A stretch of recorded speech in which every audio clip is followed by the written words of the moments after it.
രാഷ്ട്രീയ പാർട്ടി തെരഞ്ഞെടുപ്പിൽ കോടിക്കണക്കിന് രൂപ ചെലവഴിക്കുന്നത് പുതിയ കാര്യമല്ല. പക്ഷേ ആ പണത്തിന്റെ കണക്കുകൾ എവിടെ, ആർക്കാണ് പണം നൽകിയത്, എങ്ങനെ ചെലവഴിച്ചു എന്ന ചോദ്യങ്ങൾക്ക് വ്യക്തമായ ഉത്തരമില്ലെങ്കിൽ അത് രാഷ്ട്രീയമായി മാത്രമല്ല ജനാധിപത്യപരമായും വലിയ ചോദ്യമായി മാറും. ഇപ്പോൾ കേരള BJPയെ പ്രതിരോധത്തിലാക്കിയിരിക്കുന്നതും അത്തരമൊരു തിരഞ്ഞെടുപ്പ് ഫണ്ട് വിവാദമാണ്. എന്താണ് യഥാർത്ഥത്തിൽ സംഭവിച്ചത്? 2026 നിയമസഭാ തിരഞ്ഞെടുപ്പിന് പിന്നാലെയാണ് BJPയുടെ തെരഞ്ഞെടുപ്പ് ഫണ്ടുമായി ബന്ധപ്പെട്ട് പാർട്ടിക്കുള്ളിൽ തന്നെ ആരോപണങ്ങൾ ഉയർന്നത്. തിരഞ്ഞെടുപ്പ് പ്രചാരണത്തിനായി കേന്ദ്ര നേതൃത്വം സംസ്ഥാന ഘടകത്തിന് നൽകിയ ഫണ്ടിൽ വലിയൊരു തുകയ്ക്ക് കണക്കില്ലെന്നായിരുന്നു പ്രധാന ആരോപണങ്ങളിലൊന്ന്. ഏകദേശം 12 കോടി രൂപയുടെ തിരഞ്ഞെടുപ്പ് ഫണ്ടിന് കണക്കില്ലെന്ന ആരോപണം ജൂലൈയിൽ പുറത്തു വന്നു.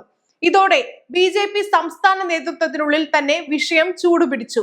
സംഭവത്തിൽ പാർട്ടി തലത്തിൽ അന്വേഷണം ആരംഭിക്കുകയും ചില പ്രവർത്തകർക്കെതിരെ അച്ചടക്ക നടപടികൾ സ്വീകരിക്കുകയും ചെയ്തു. എന്നാൽ ഇതോടെ വിവാദം അവസാനിച്ചില്ല. പകരം ഓരോ ദിവസവും പുതിയ ആരോപണങ്ങളാണ് പുറത്തു വന്നത്. ഇനി ഏറ്റവും ശ്രദ്ധേയമായ ആരോപണങ്ങളിലേക്ക് വരാം. തിരഞ്ഞെടുപ്പ് പ്രചാരണത്തിനായി വാങ്ങിയ കൊടികളുമായി ബന്ധപ്പെട്ടും ക്രമക്കേട് ആരോപണം ഉയർന്നു. ഒരു ആഭ്യന്തര കത്തിൽ തിരഞ്ഞെടുപ്പ് സാമഗ്രികൾ വാങ്ങിയതുമായി ബന്ധപ്പെട്ട് 1.62 കോടി രൂപയുടെ ഇടപാടിനെ കുറിച്ച് ആരോപണമുണ്ടായിരുന്നു. കേന്ദ്ര BJP സൗജന്യമായി നൽകിയ കൊടികൾ പോലും മണ്ഡലങ്ങളിലേക്ക് പണം വാങ്ങി നൽകിയെന്ന ആരോപണവും ഉയർന്നു. ഇതോടൊപ്പം ഒരു സ്വകാര്യ സ്ഥാപനത്തിന്റെ GST നമ്പർ ഉപയോഗിച്ച് 3.25 ലക്ഷം രൂപയുടെ വ്യാജ ബിൽ തയ്യാറാക്കിയെന്ന പരാതിയും BJP നേതാവായ പ്രമദ ചന്ദ്രൻ പോലീസിൽ നൽകിയതായി റിപ്പോർട്ടുകൾ പറയുന്നു. അതായത് വിവാദം ഒരു തുകയുടെ കണക്കില്ലായ്മയിൽ മാത്രം ഒതുങ്ങി നിന്നില്ല. തിരഞ്ഞെടുപ്പ് സാമഗ്രികൾ വാങ്ങിയത് മുതൽ പണം കൈമാറിയ രീതി വരെ നിരവധി ചോദ്യങ്ങളാണ് ഉയരുന്നത്. ഇതിനിടെയാണ് തൃശൂരിൽ നിന്നുള്ള ആരോപണം കൂടുതൽ വലിയ രാഷ്ട്രീയ ചർച്ചയ്ക്ക് വഴിവെച്ചത്. BJP മുൻ ഓഫീസ് സെക്രട്ടറി P. അക്ഷയ് നടത്തിയ വെളിപ്പെടുത്തലാണ് ഇതിന് കാരണം. തിരഞ്ഞെടുപ്പ് സമയത്ത് 17 ചാക്കുകളിലായി പണം തൃശൂരിലെ BJP ഓഫീസിലെത്തിയെന്നും അതിന്റെ മൂല്യം ഏകദേശം 25 കോടി രൂപയോളം വരുമെന്നാണ് അദ്ദേഹം ആരോപിച്ചത്. ഈ പണം എവിടെ നിന്ന് വന്നു, ആർക്കു വേണ്ടിയായിരുന്നു, എങ്ങനെ ചെലവഴിച്ചു എന്നിവ സംബന്ധിച്ച് വ്യക്തതയില്ലെന്നും അദ്ദേഹം ആരോപിച്ചു. BJP ഈ ആരോപണങ്ങൾ തള്ളിയിട്ടുണ്ട്. തൃശൂർ ജില്ലാ നേതൃത്വം ആരോപണങ്ങൾ അടിസ്ഥാനരഹിതമാണെന്നും മുൻ ജീവനക്കാരൻ പ്രതികാരത്തിന്റെ ഭാഗമായി ആരോപണം ഉന്നയിക്കുകയാണെന്നും പ്രതികരിച്ചതായി റിപ്പോർട്ടുകളുണ്ട്. അതുകൊണ്ട് തന്നെ ഈ വിഷയത്തിൽ അന്തിമമായി എന്താണ് സംഭവിച്ചതെന്ന് അന്വേഷണങ്ങളും രേഖകളും വ്യക്തമാക്കേണ്ടതുണ്ട്. ഇതിനിടയിൽ മറ്റൊരു ആരോപണവും ഉയർന്നു. തിരഞ്ഞെടുപ്പിന് പിന്നാലെ BJP നേതാവുമായി ബന്ധപ്പെട്ട് 30 ലക്ഷത്തിലധികം രൂപയുടെ വായ്പ ഒറ്റത്തവണയായി അടച്ചു തീർത്തുവെന്നും ഇത്രയും പണം എവിടെ നിന്ന് ലഭിച്ചുവെന്നും ചോദ്യം ചെയ്ത് പരാതി ലഭിച്ചതായും റിപ്പോർട്ടുകളുണ്ട്. ഇതോടെ പാർട്ടിയുടെ തിരഞ്ഞെടുപ്പ് ഫണ്ടിന്റെ വരവും ചെലവും സംബന്ധിച്ച പരിശോധന കൂടുതൽ ശക്തമാക്കണമെന്ന ആവശ്യം ഉയർന്നു. പാർട്ടി നേതൃത്വം എന്താണ് പറയുന്നത്?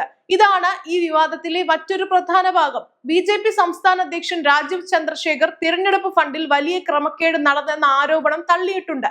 പാർട്ടി തലത്തിൽ നടന്ന പരിശോധനയിൽ സാമ്പത്തിക ക്രമക്കേട് കണ്ടെത്തിയിട്ടില്ലെന്നാണ് അദ്ദേഹത്തിന്റെ നിലപാട്. അതേസമയം ആരോപണങ്ങളുമായി ബന്ധപ്പെട്ട അച്ചടക്ക നടപടികൾ സ്വീകരിച്ചതും അന്വേഷണങ്ങൾ നടന്നതും റിപ്പോർട്ടുകളിലുണ്ട്. അതിനാൽ ഇവിടെ ഒരു സ്വാഭാവിക ചോദ്യം ഉയരുന്നു. ക്രമക്കേട് നടന്നിട്ടില്ലെങ്കിൽ എന്തിനാണ് അച്ചടക്ക നടപടി? അതേസമയം അച്ചടക്ക നടപടി ഉണ്ടായെന്നത് മാത്രം ആരോപിച്ച സാമ്പത്തിക തട്ടിപ്പ് തെളിഞ്ഞുവെന്നതിന് തെളിവുമില്ല. അതിനാൽ രാഷ്ട്രീയ ആരോപണത്തിനും തെളിയിക്കപ്പെട്ട സാമ്പത്തിക കുറ്റത്തിനും ഇടയിലുള്ള വ്യത്യാസം മനസ്സിലാക്കേണ്ടതുണ്ട്. പക്ഷെ ഇപ്പോഴത്തെ ഏറ്റവും പുതിയ സംഭവ വികാസം എന്താണ്? ഓഗസ്റ്റ് 14 പുറത്തുവന്ന റിപ്പോർട്ടുകൾ പ്രകാരം BJP നടത്തിയ ആഭ്യന്തര അന്വേഷണ കമ്മീഷൻ തന്നെ ഫണ്ട് തട്ടിപ്പ് നടന്നിട്ടില്ലെന്നും സംഭവത്തിന് പിന്നിൽ ഗൂഢാലോചനയുണ്ടെന്നുമാണ് കണ്ടെത്തിയിരിക്കുന്നത്. അതേസമയം പാർട്ടി ഓഫീസിൽ നിന്നുള്ള രേഖകൾ ചോർന്ന സംഭവത്തിൽ ഒരു ഓഫീസ് അസിസ്റ്റന്റിനെ പുറത്താക്കിയതായും റിപ്പോർട്ടുകളുണ്ട്. ഇതോടെ വിവാദം പുതിയൊരു ഘട്ടത്തിലേക്ക് കടന്നു. പണം തിരിമറി ചെയ്തോ എന്ന ചോദ്യത്തിനൊപ്പം പാർട്ടിയുടെ ആഭ്യന്തര രേഖകൾ എങ്ങനെ പുറത്തു വന്നു എന്ന ചോദ്യവും ഇപ്പോൾ ഉയരുകയാണ്.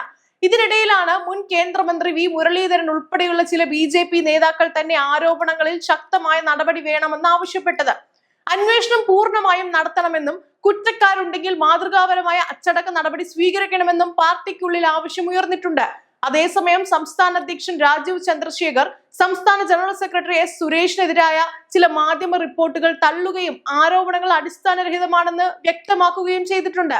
അങ്ങനെ നോക്കുമ്പോൾ BJPക്കുള്ളിൽ തന്നെ ഈ വിഷയത്തിൽ വ്യത്യസ്ത അഭിപ്രായങ്ങൾ നിലനിൽക്കുന്നു എന്നതാണ് രാഷ്ട്രീയമായി ശ്രദ്ധേയമായ കാര്യം. ഇനി ഏറ്റവും പ്രധാനപ്പെട്ട ചോദ്യം, ഈ വിവാദം BJPയെ എങ്ങനെ ബാധിക്കും? 2026 നിയമസഭാ തെരഞ്ഞെടുപ്പിൽ കേരള BJP ചരിത്രത്തിൽ ആദ്യമായി 3 സീറ്റുകൾ നേടിയ സാഹചര്യത്തിലാണ് ഈ വിവാദം ഉയർന്നത്.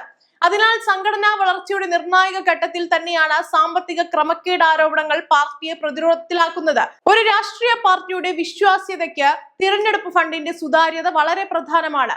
ജനങ്ങളിൽ നിന്ന് വോട്ട് ചോദിക്കുന്ന പാർട്ടി സ്വന്തം സാമ്പത്തിക ഇടപാടുകളിൽ സുതാര്യത കാണിക്കണം. പണം എവിടെ നിന്ന് വന്നു, ആർക്കാണ് നൽകിയത്, എവിടെയാണ് ചെലവഴിച്ചത്, അതിന്റെ കൃത്യമായ രേഖകളുണ്ടോ? ഇത്തരം ചോദ്യങ്ങൾക്ക് വ്യക്തമായ മറുപടി നൽകുക എന്നത് രാഷ്ട്രീയ പാർട്ടികളുടെ ഉത്തരവാദിത്വമാണ്.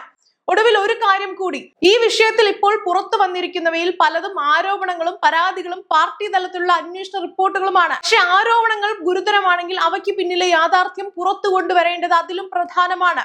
പാർട്ടി ആഭ്യന്തര അന്വേഷണം മാത്രമോ, പോലീസ് അന്വേഷണം വേണോ, തിരഞ്ഞെടുപ്പ് ഫണ്ടിന്റെ സ്വതന്ത്ര ഓഡിറ്റ് വേണമോ എന്നീ ഈ ചോദ്യങ്ങൾക്കാണ് ഇനി രാഷ്ട്രീയ കേരളം ഉത്തരം തേടുന്നത്. കാരണം തിരഞ്ഞെടുപ്പ് എന്നത് വെറും രാഷ്ട്രീയ പോരാട്ടമല്ല, അത് ജനങ്ങളുടെ വിശ്വാസത്തിന്റെ പരീക്ഷ കൂടിയാണ്. ആ വിശ്വാസം നിലനിർത്താൻ ഏത് പാർട്ടി ആയാലും സാമ്പത്തിക ഇടപാടുകളിൽ സുതാര്യത ഉറപ്പാക്കേണ്ടതുണ്ട്.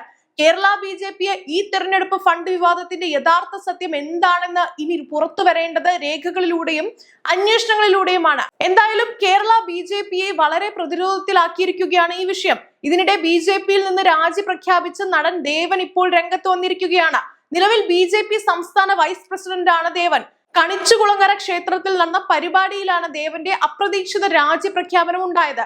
BJPക്ക് വേണ്ടി അഗ്രസീവായി ഞാൻ പ്രവർത്തിച്ചു.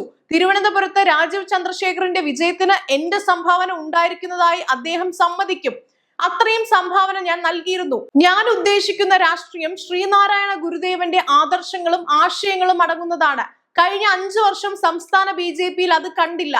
എന്റെ ലൈൻ ഇതല്ലെന്ന് എനിക്ക് മനസ്സിലായി. 4-5 മാസങ്ങൾക്ക് മുന്നേ ഞാൻ തീരുമാനമെടുത്തിരുന്നു.